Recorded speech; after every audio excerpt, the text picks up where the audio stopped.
Сәлем балалар, 2 сынып, математика сабақ 75 сабақ көбейту амалының компоненттері арасындағы өзара байланыс тақырыбы. Бүгінгі сабақтан сен көбейту амалының компоненттері арасындағы өзара байланысты білетін боласың.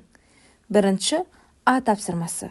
Сурет бойынша көбейтінді құр және оның мәнін тап. Осы теңдіктегі сандар нені білдіреді? Балалар, сурет бойынша көбейтінді құр алайық. Бұл жерде 5-5-тен 2 жерде үшбұрыш орналасқан. Демек, 5 көбейту 2 деп жазып аламыз. Өрнектің мәні 10-ға тең болады. Бұл теңдік 5-5-тен 2 жерде үшбұрыштар орналасқанын білдіреді. Және олардың барлығының саны 10-ға тең екенін білеміз. Бірінші А тапсырмасы. Көбейтуді қосумен алмастыр. Өрнектердің мәнін тап. Үлгі 20 көбейту 4. Бұл тең болады. 4 20-ның бір-біріне қосындысына. Қосындының мәні 80-ге тең болады. 3 көбейту 6. 6 3-тің бір-біріне қосындысы. Және оның мәні 18-ге тең болады. 4 көбейту 5. 4 5-тің бір-біріне қосындысы. Оның мәні 20-ға тең болады. 3 көбейту 8. 3 8-дің бір-біріне қосындысы. Және оның мәні 24-ке тең болады. 10 көбейту 3. 3 10-ның бір-біріне қосындысы. Оның мәні 30-ға тең. 40 көбейту 2. 2 40-тың бір-біріне қосындысы. Және қосындының мәні 80-ге тең болады. Екінші тапсырма.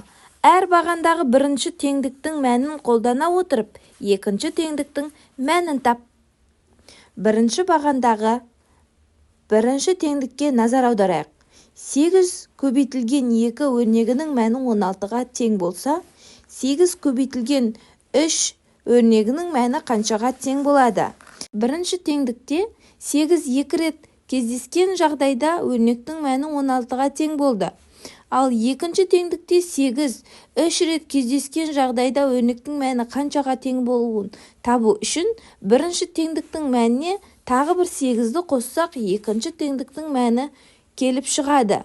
16-ға тағы 8-ді қоссақ, қосындының мәні 24-ке тең болады.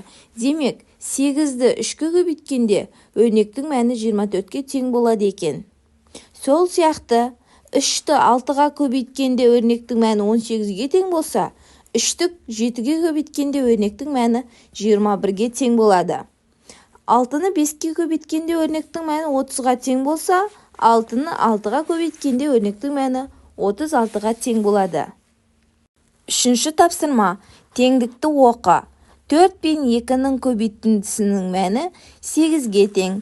Көбейту амалының компоненттерін ата.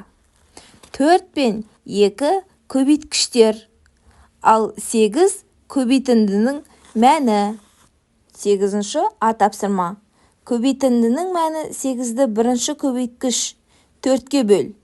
Нәтижесін 8 санынан 4 4-тен азайта отырып тап. Демек, 8 бөлінген 4.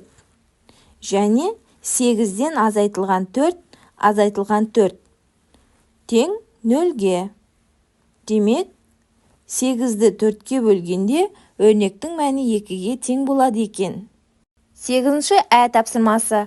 Көбейтіндінің мәні 8-ді екінші көбейткіш 2-ге бөл. Нәтижесін 8 санынан 2-2-ден азайта отырып тап. 8 бөлінген 2. Өрнектің мәні 0-ге тең болғанша 8-ден 2-ні азайтып отырамыз. Демек, біз 4 2-ні азайту қажет екеміз. Демек, 8-ді 2-ге бөлгенде өрнектің мәні 4-ке тең болады. Балалар, не байқадыңдар? Көбейту амалының компоненттері арасындағы байланыс туралы қорытынды жаса. Мына ережені есіңде сақта. Егер көбейтіндінің мәнін көбейткіштердің біріне бөлсе, онда екінші көбейткіш шығады. 4-ші тапсырма. Жазбаны пайдаланып есеп құрастыр. Шешуі 4 көбейтілген 5 тең 20 килограммға. Жауабы 20 килограмм. Есеп. Сыныптағы 4 оқушының әр қайсысы 5 килограммнан күріш әкелді. Балалар барлығы неше килограмм күріш әкелді? 5-ші тапсырма. Өрнектер құр және олардың мәнін тап. Үлгі 6 көбейту 3 тең болады 3 6-ның қосындысына және қосындының мәні 18-ге тең болады. Енді көбейтіндінің мәнін екінші көбейткішке бөлеміз. Өрнектің мәні 6-ға тең болады. Ал одан соң көбейтіндінің мәнін бірінші көбейткішке бөлеміз. Өрнектің мәні 3-ке тең болады. Ал одан соң келесі өрнекті орындаймыз. 5 көбейту 3 дегеніміз 3 5-тің қосындысы және өрнектің мәні 15-ке тең болады. Өрнектің мәнін екінші көбейткішке бөлеміз. Өрнектің мәні 5-ке тең болады. Одан соң көбейтіндінің мәнін бірінші көбейткішке бөлеміз. Өрнектің мәні 3-ке тең болды. Келесі өрнек. 4 пен 3-тің көбейтіндісі 3 4-тің бір-біріне қосындысы. Яғни қосындының мәні 12-ке тең болады.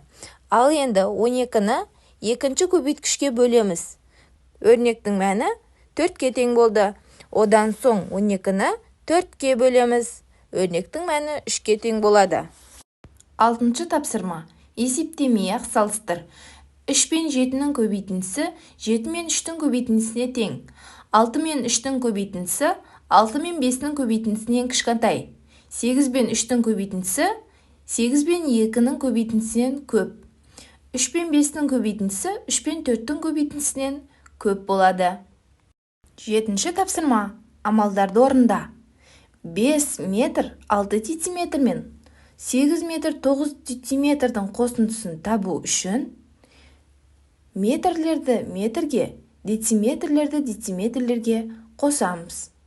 Қосындының мәні 14 метр 5 дециметр шығады. Ал енді екінші өрнек. 7 тәулік 9 сағаттан 5 тәулік 22 сағатты азайтамыз. 9 сағаттан 22 сағатты азайта алмағандықтан 7 тәуліктің 1 тәулігін сағатқа айналдырамыз. Енді 6 тәулік 33 сағаттан 5 тәулік 22 сағатты азайтамыз. Айырманың мәні 1 тәулік 10 сағатқа тең болады. 8-ші тапсырма. Бос тор көздің орнына тиісті санды қой. 8-ші А тапсырмасы. 7-нің 3-ке көбейтіндісі тең болады. 3 7-нің бір-біріне қосындысы және бұл өрнектің мәні 21-ге тең. Енді шыққан мәнді екінші көбейтіндіге бөлеміз. Өрнектің мәні 7-ге тең болады. Ал енді 21-ді бөлеміз 7-ге тең 3 болады. 8-ші Ә тапсырмасы. 9 пен 2-нің көбейтіндісі 2 9-дың бір-біріне қосындысына тең. Бұл өрнектің мәні 18-ге тең. Ал енді шыққан мәнді екінші көбейтіндіге бөлеміз. Өрнектің мәні 9-ға тең болады. Енді өрнектің мәнін бірінші көбейтіндіге бөлеміз. 18 бөлінген 9 өрнегінің мәні 2-ге тең болады. Ойлан тап. 9-шы тапсырма. Сандар арқылы жасырынған мақалды оқы. Ол үшін сары түсті жолақшалардағы сандарды көбейтіндінің мәні деп санап, кестеден оларға сәйкес әріпті тап. Мысалы, 6 саны 2 мен 3-тің көбейтіндісіне тең. Кестеден осы көбейтіндінің мәніне, яғни 6-ға сәйкес әріпті табамыз.